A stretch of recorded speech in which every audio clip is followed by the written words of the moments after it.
I tried to enlist in the National Guard while I was going through a psychotic break.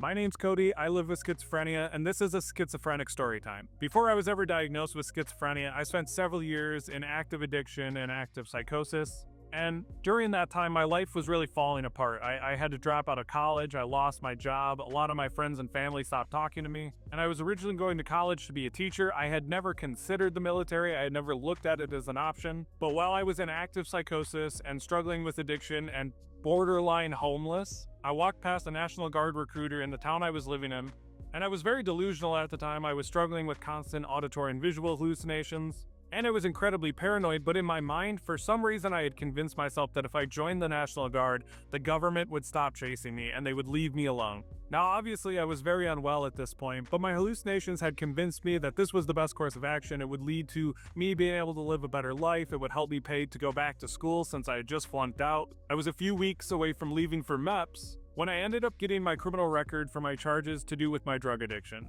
Ultimately, it wouldn't matter because I'm fairly certain that even without a diagnosis at the time, there's no way I would have passed the medical background check or any of the other things I had to do in order to actually enlist. When I was finally diagnosed with schizophrenia at 21 years old, one of the things they mentioned is with that diagnosis, I would never be able to join the active military. Let me know if you guys have any questions in the comments.